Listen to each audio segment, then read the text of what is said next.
बिस्मिल्लाहिर्रहमानिर्रहीम क्लास 7 साइंस ته په دې کې یو ټاپک ته کیپیلریز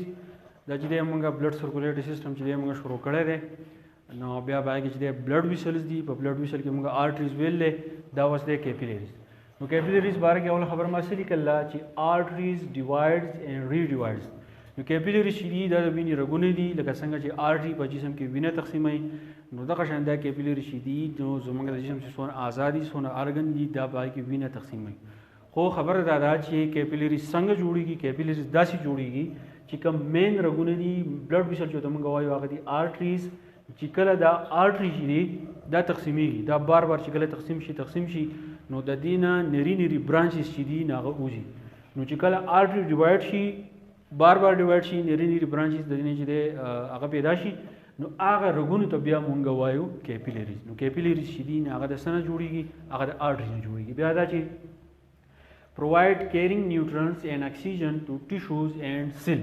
اوس یو ارګن خبره موږ کوو نو ارګن چې دی هغه جوړیږي د سیل نه بیا باقي چې دی ټیشوز دي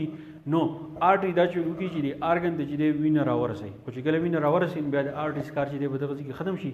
بیا د کیپیلری سکار چې دی شروع شي نو د آرټری چې کوم وینه راوړي نو باقي کې خوراک موجودي باقي چې دی اکسیجن موجودي اکسیجنیټډ بلډ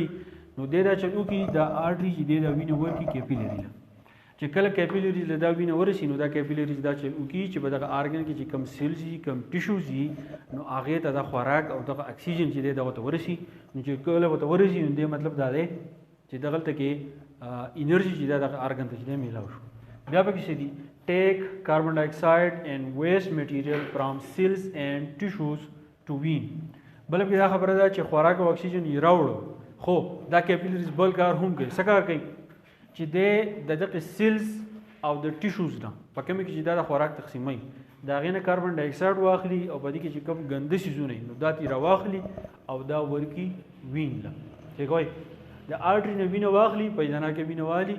کیپیلریز لاړ شي هغه تقسیم شي بیا د ارګن نه چې په کوم کې چې د آرټری دا وینه تقسیم شي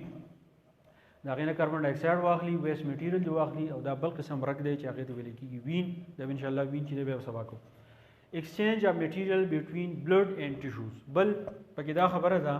چې یو طرف ته بلډ دی او بل طرف ته چې دی په یو ارګن کې چې دی ټیشوز دي نو د بلډ او د دې ټیشوز په منځ کې چې کوم exchange of material کېږي نه اوسو کوي ناغه کوي کیپیلری ٹھیک شو ها بیا پکې بل خبره ده چې connect arteries and veins یو طرف ته آرټری ده بل طرف ته چې وینز دي نو د دې په منځ کې دا کیپیلری چې دا موجود دي نو د آرټری او د وینز په منځ کې چې د کنکشن چې دی هغه پیدا کوي څنګه کنکشن پیدا کوي آرټری چې د کیپیلری چې د وینه ورکی او د کیپیلری دا چې وکړي چې د ارګن نه چې کاربن ډای اکساید او ویست میټیریل چې د لړ شي وین لا نو دا کلاس 7 ساينس او کلاس 7 ساينس په لیول چې دا دونه پوره ده په کلاس 10 بایولوژي کې 12 بایولوژي دا بیا د تفصیل دی ان شاء الله بل لیکچر چې